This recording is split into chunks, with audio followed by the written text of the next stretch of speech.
खण्डन भवबन्धन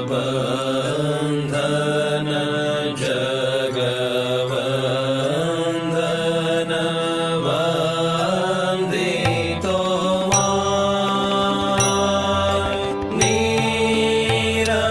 निरञ्जन नररूपधर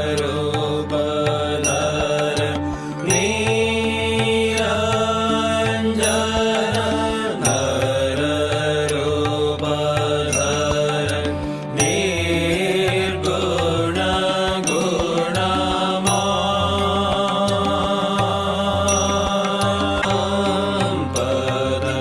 तव श्रीपद भवघोषपद वारियथाय प्रेमार्पण समदर्शन प्रेमार्पण समदर्शन जगजन दुःखजाय संवद तव श्रीपद भवघोषपद वारियथाय प्रेमार्पण समदर्शन प्रेमार्पण समदर्शन जगजन दुःखजाय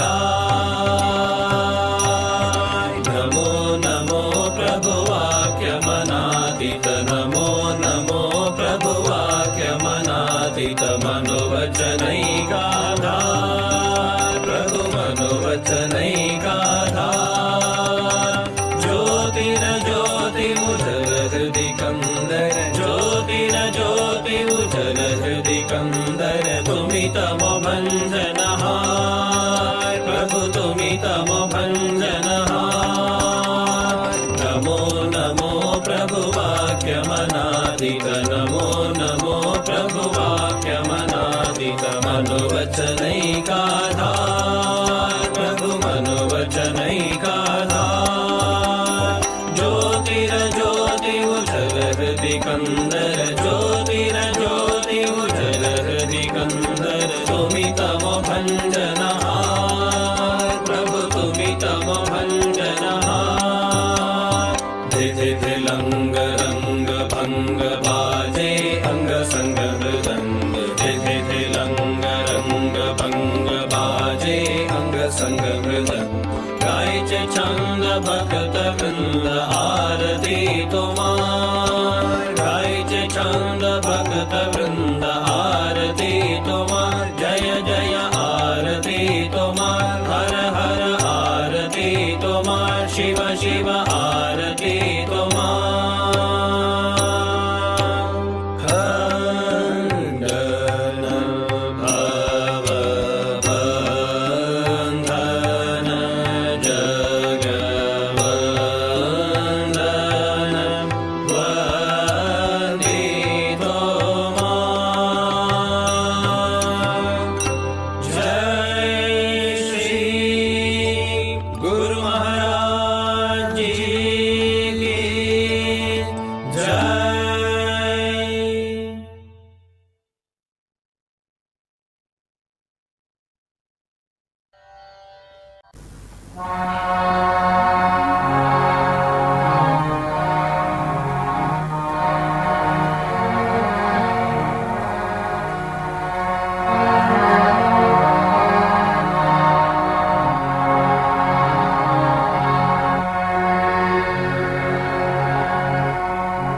न जानामि दानं न च ध्यानयोगं न जानामि दानं न च ध्यानयोगं न जानामि तन्त्रं न च स्तोत्रमन्त्रं न जानामि पूजां न च न्यासयोगं गतिस्त्वं गतिस्त्वं त्वमेका भवानि गतिस्त्वं गतिस्त्वं त्वमेका भवानि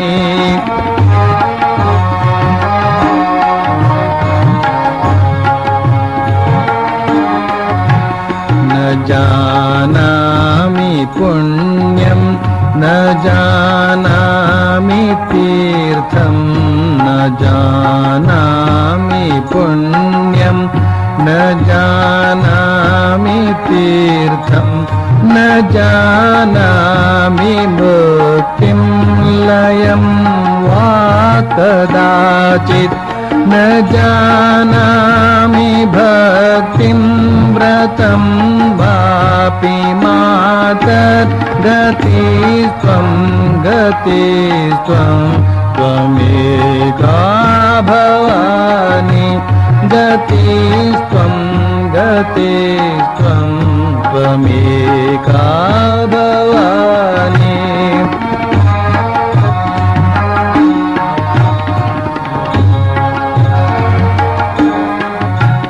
प्रजेशं रमेशं महेशं सुरेशं प्रजेशं रमेशं महेशं सुरेशं दिनेशं निशीथेश्वरं वा कदाचित् न जानामि जान्य सदाहं शरण्ये गतिस्त्वं गतिस्त्वं त्वमेका भवानि गतिस्त्वं गतिस्त्वं त्वमेका भवानि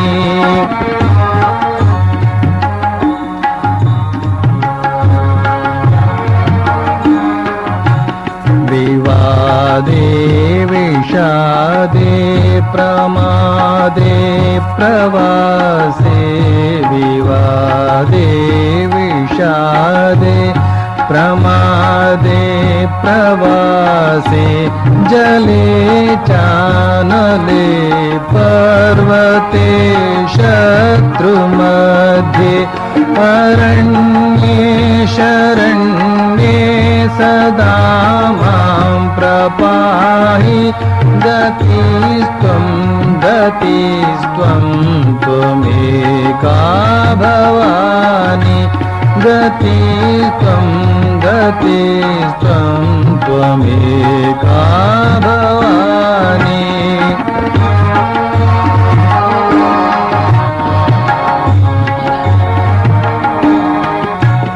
अनाथो दरिद्रो जरारोगयुक्तो अनाथो दरिद्रो जरारोगयुक्तो महाक्षीणदीन सदा जाड्यवक्त्र विपत्तौ प्रविष्ट प्रणष्ट सदाहं गतिस्त्वं गतिस्त्वं त्वमेका भवानि गतिस्त्वं गतिस्त्वं त्वमेका भवानि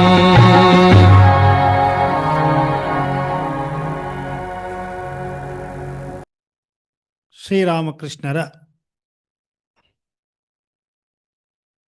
ಆ ದಿವ್ಯ ಚರಣಗಳಿಗೆ ಪ್ರಣಾಮವನ್ನು ಸಲ್ಲಿಸೋಣ.